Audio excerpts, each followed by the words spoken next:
Hi, NPFL Bass Pro Gary Adkins here with your weekly TRS Tackle Tip of the Week.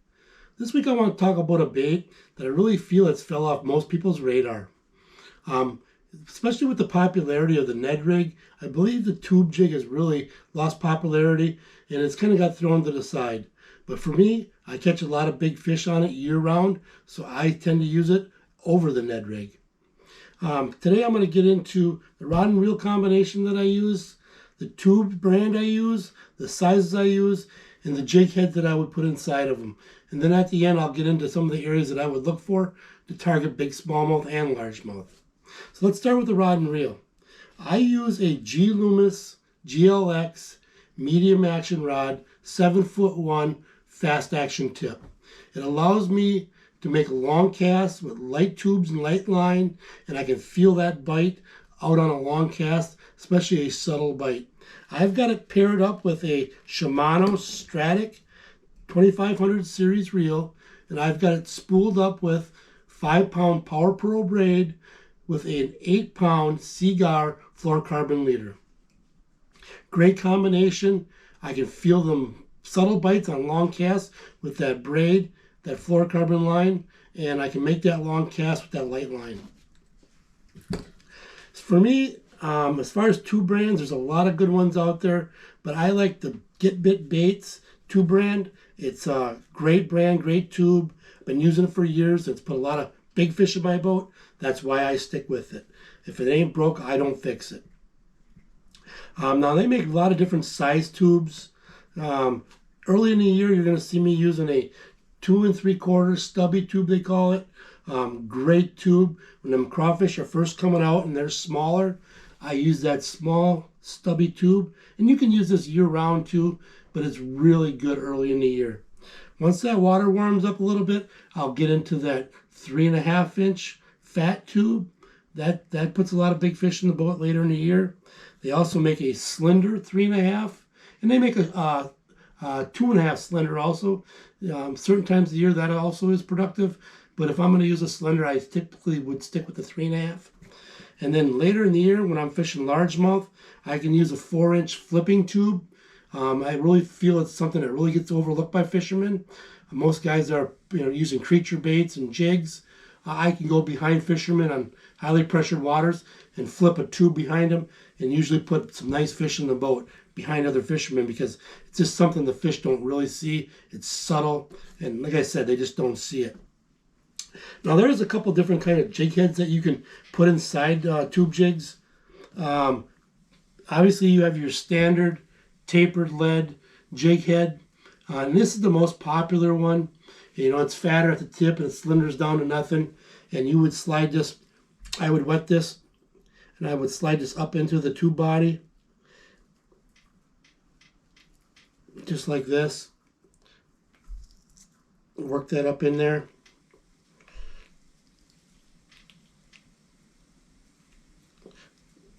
Just like you see that, leaving that hook exposed. The eyelet would poke through the plastic here where you would tie it on. Now, there's a couple different ways you can fish this. You can make long casts and do what they call the Erie drag, and just let the wind and the current drag it for you along the bottom, and you can pick up a lot of big fish that way. But if I'm going to make casts to isolated jig rock piles, I'm going to use a round head. For me, I've just got a lot of confidence in this, and it falls different than your typical tapered head. This here inside of a tube, it will glide to the bottom, whereas the round head, it actually spirals down to the bottom. And for whatever reason, I tend to get more bites on the initial cast with the round head, and it seems to snag up a little less for me anyways, so that's why I use it. So if I'm going to make an isolated cast to an isolated rock pile, this is what I'm going to use right here. And also, as I'm dragging it back to the boat with the rod, and that line gets tight, that end is going to stand up, and it's going to drag like this. That tube's going to be standing up like that in the water, and it's going to look more like a crawfish in that guard mode, and it just seems to get more bites for me. That's where my confidence is at.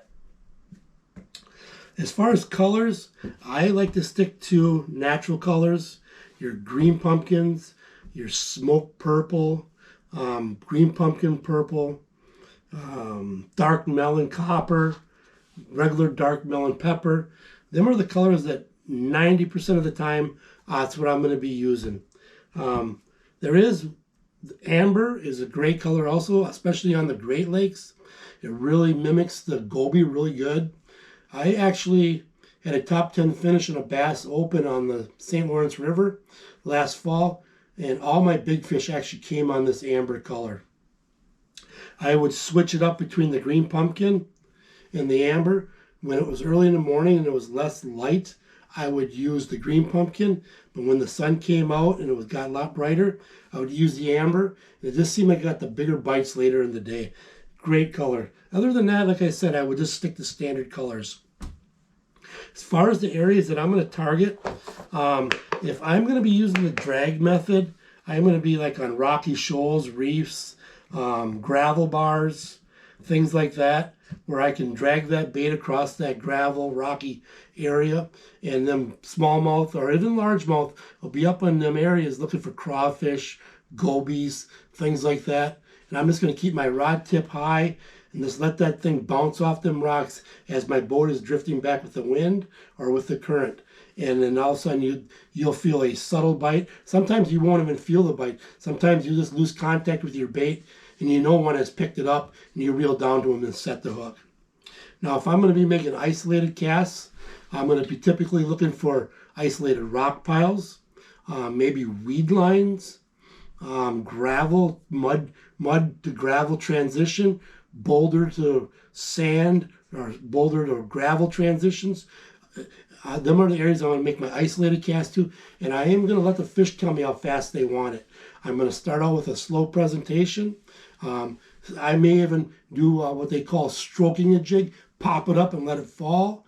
That's another good way to trigger a strike if they're being finicky.